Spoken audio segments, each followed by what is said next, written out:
ہم وہی کہیں گے جو ہمارا دین ہم کو بتاتا ہے. عمل کرو تو تمہارا بھلا ہے، نہیں کوئی عمل کرے تو نقصان ہمارا نہیں ہے، اسی کا نقصان. بسم اللہ الرحمن الرحیم. نحمده ونصلي ونسلم على رسوله الكريم، اما بعد فاعوذ باللہ من الشیطان الرجیم. بسم اللہ الرحمن الرحیم. ان اللہ وملائکته یصلون علی النبی یا ایہا الذین آمنوا صلوا علیہ وسلموا تسلیما. اللہم صل علی سیدنا ومولانا محمد وبارک وسلم صلاة وسلاما علیک یا سیدی یا رسول اللہ صلی اللہ تعالی علیہ وسلم. السلام علیکم ورحمۃ اللہ وبرکاتہ. بارگاہ رسالت مآب صلی اللہ تعالی علیہ وسلم میں درود پاک کا نذرانہ پیش کر لیں. اللہم صل علی سیدنا ومولانا محمد وبارک وسلم صلاة وسلاما علیک یا سیدی یا رسول اللہ صلی اللہ تعالی علیہ وسلم. ماہ رجب شریف کی چوتھی تاریخ لگ چکی ہے. لاکھوں کی تعداد میں لوگ اپنے عشق کا نذرانہ لے کر سلطان الہند عطائے رسول خواجہ غریب نواز خواجہ معین الدین چشتی حسن سجزی رضی اللہ تعالیٰ عنہ کی بارگاہ میں حاضری کا شرف پا رہے ہیں.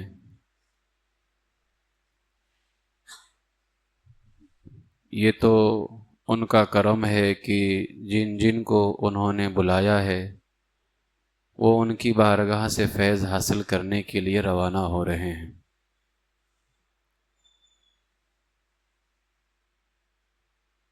ہمیشہ سے مسلمانوں کا یہ طریقہ رہا ہے کہ وہ اولیاء کرام کی بارگاہ میں خراج عقیدت پیش کرنے کے لیے ان کی بارگاہ میں حاضری دیتے ہیں، اور پھر سلطان الہند کا دربار تو ایسا دربار ہے. ایک انگریز نے کہا تھا کہ ہم نے ہندوستان میں ایک قبر کو حکومت کرتے دیکھا ہے، اور وہ قبر جو ہے سرکار غریب نواز رضی اللہ تعالیٰ عنہ کی قبر ہے. وہ سرکار غریب نواز رضی اللہ تعالیٰ عنہ کے روضہ اطہر پر حاضری دینے والوں میں بڑے بڑے نام ہیں. ان میں ایک نام امام اہل سنت اعلیٰ حضرت علیہ الرحمہ کا بھی ہے. اعلیٰ حضرت علیہ الرحمہ سرکار غریب نواز رضی اللہ تعالیٰ عنہ کی بارگاہ میں حاضری دیا کرتے تھے، اور بڑی ہی محبت کے ساتھ جو حاضری کا طریقہ ہوتا ہے اس طور پر میرے امام حاضری دیتے تھے، اور پھر سرکار غریب نواز رضی اللہ تعالیٰ عنہ کا فیضان بھی ان پہ خوب برستا تھا. برہان ملت مفتی محمد عبد الباقی رضوی جبل پوری رحمۃ اللہ تعالی علیہ، ان کے والد گرامی ہیں مولانا عبد السلام جبل پوری رحمۃ اللہ تعالی علیہ. مولانا عبد السلام جبل پوری رحمۃ اللہ تعالی علیہ انہوں نے اعلیٰ حضرت علیہ الرحمہ سے 1905 عیسوی کے اندر جب اعلیٰ حضرت دوسرے سفر حج سے واپس ہوئے اور ممبئی کے اندر پہنچے تو مولانا عبد السلام جبل پوری رحمۃ اللہ تعالی علیہ اعلیٰ حضرت کے مرید و خلیفہ تھے. تو آپ نے فرمایا حضور آپ بمبئی سے جبل پور تشریف لے چلیے. اب آج کل جس طرح سے جاتے ہیں لوگ ہوائی جہاز میں بیٹھے چند گھنٹوں میں پہنچ گئے واپس چلے آئے، پہلے ایسا نہیں تھا. بڑی محنت کا کام تھا حج کرنا. پہلے سفر کرنا بھی مشکل تھا، وہاں پر انتظام بھی اس طرح سے نہیں تھا جس طرح سے آج انتظامات ہیں۔ انسان جب ایک لمبے سفر سے آتا ہے تو سب سے پہلے کہاں جاتا ہے؟ اپنے گھر پہ جاتا ہے۔ وہ دیکھیں گھر کا حال کیسا ہے، ہماری اولادیں کیسی ہیں۔ اعلیٰ حضرت علیہ الرحمہ ایک لمبے سفر سے واپس آئے، جب بمبئی پہنچے مولانا عبدالسلام جبل پوری نے فرمایا حضور آپ جبل پور تشریف لے چلیے، تو اعلیٰ حضرت نے فرمایا ابھی مجھے سب سے پہلے اجمیر شریف حاضری دینی ہے، سب سے پہلے مجھے اجمیر شریف حاضری دینی ہے، اجمیر شریف حاضری دیتا ہوا بریلی جاؤں گا، پھر کبھی جبل پور آؤں گا۔ امام اہل سنت اعلیٰ حضرت علیہ الرحمہ نے گویا ہمیں ایک درس دیا، ابھی میں اس مدینہ سے آ رہا ہوں جو پوری دنیا کا مدینہ ہے، اب مجھے اس مدینہ جانا ہے جو پورے ہندوستان کا مدینہ ہے۔ کتنے خوبصورت الفاظ میرے اعلیٰ حضرت نے فرمایا، ابھی مجھے اجمیر شریف حاضری دینی ہے۔ انسان پہلے گھر جاتا ہے، یہ عقیدت نہیں، یہ محبت نہیں تو اور کیا ہے؟ آج لوگ ہمارے بزرگوں کے درمیان میں نفرتیں دکھانے کی کوشش کرتے ہیں، لیکن یہ میرے سرکار غریب نواز رضی اللہ تعالیٰ عنہ کا کرم ہے، اور پھر میرے اعلیٰ حضرت کا کرم ہے کہ ہم نفرت دکھانے والے لوگ نہیں ہیں، ہم ان بزرگوں کے درمیان میں محبت دکھانے والے لوگ ہیں، اور الحمدللہ ان کے درمیان بڑی محبت تھی۔ اعلیٰ حضرت علیہ الرحمہ سلطان الہند سے اتنی محبت فرمایا کرتے تھے، تاریخی کی کتابوں سے یہ بات ثابت ہے کہ اعلیٰ حضرت علیہ الرحمہ جب مزار پر انوار پر حاضر ہوتے تھے عرس کے اندر، عرس غریب نواز میں اعلیٰ حضرت کئی مرتبہ حاضر ہوئے اجمیر شریف، جب حاضر ہوتے تھے تو اعلیٰ حضرت کا وہاں بیان ہوا کرتا تھا، شاہ جہانی مسجد میں اعلیٰ حضرت کا باقاعدہ بیان ہوتا تھا، اور اس بیان کا اہتمام خود مزار شریف کے جو دیوان صاحبان ہوتے تھے، یعنی مشیر وغیرہ اس وقت کے، یہ تو آج کل کے سب پیدا ہو گئے ہیں بدعقیدہ اور گستاخ، وہ خود اس بیان کو ہینڈل کرتے تھے، اور اعلیٰ حضرت کے بیان کو سننے کے لیے دور دور سے لوگ آتے تھے، حتیٰ کہ کئی مرتبہ تو ایسا ہوا کہ دکن کے حکمران اور وہاں کے جو بادشاہ وغیرہ ہوتے تھے اس زمانے کے، وہ سب آیا کرتے تھے اعلیٰ حضرت کا بیان سننے کے لیے شاہ جہانی مسجد کے اندر۔ امام اہل سنت اعلیٰ حضرت علیہ الرحمہ ایک بار اجمیر شریف میں تھے، تو اسی دوران جمعہ کا دن آ گیا۔ جب جمعہ کا دن آیا تو اعلان کیا گیا کہ مجدد دین و ملت اعلیٰ حضرت مزار خواجہ غریب نواز کے ساتھ جو مسجد ہے شاہ جہانی مسجد، اس میں جمعہ کی نماز سے پہلے غریب نواز کی شان ولایت بیان فرمائیں گے۔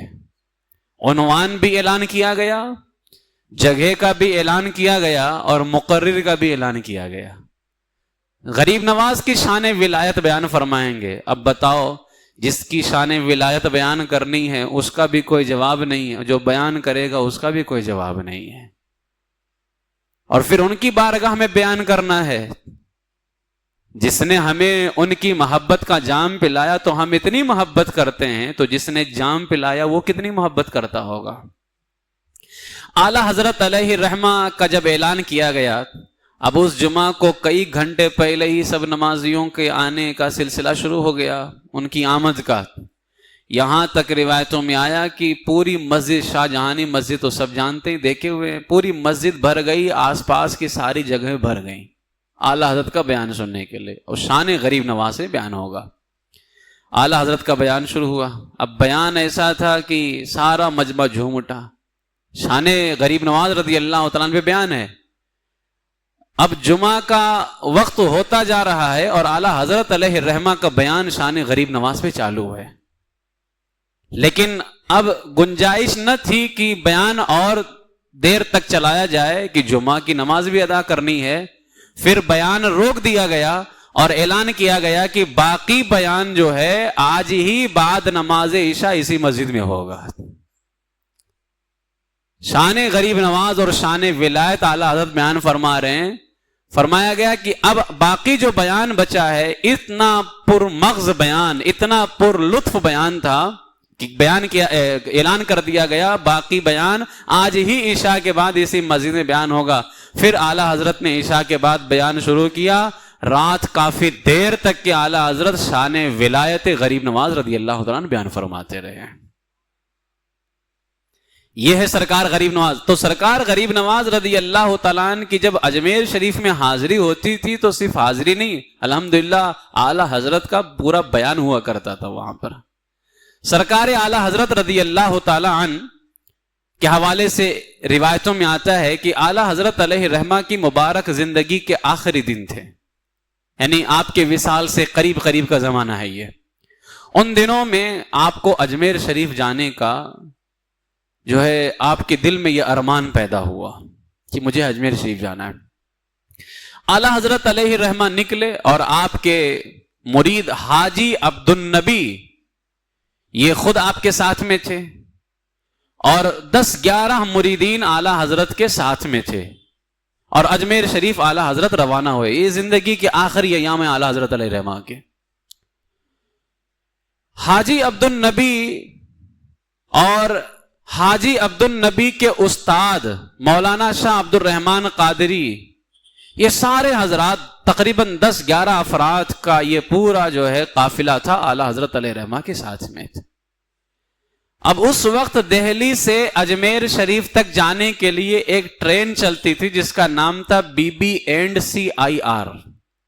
یہ ٹرین چلائی جاتی تھی دلی سے اجمیر شریف کے لیے۔ جب اعلیٰ حضرت وہاں سے نکلے اور یہ ریل گاڑی پھلیرا اسٹیشن پر پہنچی ہے تو قریب قریب مغرب کا وقت ہو چکا تھا، نماز مغرب کا وقت ہو گیا تھا۔ اب جو ہے اعلیٰ حضرت علیہ رحمت والرضوان نے دیکھا کہ نماز مغرب کا وقت بھی ہو چکا ہے اور یہ گاڑی یہاں پر کافی دیر تک رکے گی بھی، لہذا کیوں نہ میں یہیں پر اتر کر کے نماز مغرب ادا کر لوں۔ اعلیٰ حضرت علیہ الرحمہ وہاں اترے اور اپنے مریدین سے فرمایا کہ نماز مغرب کے لیے ہمیں جماعت پلیٹ فارم پر ہی کرنی ہے۔ جماعت نماز مغرب کی ہو رہی ہے، چادریں بچھا دی گئیں، لوگوں میں سے جن کا وضو نہیں تھا انہوں نے وضو کیا۔ اعلیٰ حضرت علیہ الرحمہ اکثر باوضو رہا کرتے تھے۔ آپ نے فرمایا میرا وضو ہے اور آپ امامت کے لیے آگے بڑھے۔ پھر فرمایا کہ سنو آپ لوگ اطمینان کے ساتھ نماز ادا کرو، انشاءاللہ گاڑی اس وقت تک نہیں جائے گی جب تک ہم لوگ نماز پورے طور سے ادا نہیں کر لیں گے، اس لیے کوئی فکر وکر نہیں کرنا، آپ لوگ نماز اطمینان سے ادا کیجیے۔ یہ فرما کر کے اعلیٰ حضرت نے امامت کرتے ہوئے نماز پڑھانی شروع کر دی۔ مغرب کے فرض کی جب 1 رکعت ختم کر چکے، بھی جماعت ہو رہی ہے، 2 رکعت ابھی باقی ہے، مغرب سفر میں بھی 3 ہی پڑھتے ہیں، تو فرمایا ابھی 1 رکعت ہو چکی ہے، اچانک گاڑی نے جو ہے سیٹی دے دی۔ جب گاڑی نے سیٹی دی، پلیٹ فارم پر دیگر جو بکھرے ہوئے مسافر تھے، جب گاڑی نے سیٹی دی تو جو ہے سب کے سب اپنی اپنی سیٹوں پر جانا شروع ہو گئے، مگر اعلیٰ حضرت علیہ الرحمہ پورے خشوع اور خضوع کے ساتھ نماز میں مصروف رہے، نماز ادا فرماتے رہے۔ دوسری رکعت مغرب کے فرض کی ہو رہی تھی کہ گاڑی نے اب آخری سیٹی بجا دی، آخری سیٹی فائنل سیٹی بجائی، مگر ہوا کیا کہ ریل کا انجن جو تھا وہ آگے جانے کو تیار ہی نہیں تھا۔ ریل کا انجن آگے جانے کو تیار نہیں، میل گاڑی تھی، کوئی معمولی پیسنجر گاڑی بھی نہیں تھی وہ، اس لیے ڈرائیور اور گارڈ سب پریشان ہو گئے کہ آخر یہ کیا ہوا، ریل کا انجن آگے کیوں نہیں جاتا ہے، کسی کے سمجھ میں کچھ نہیں آیا۔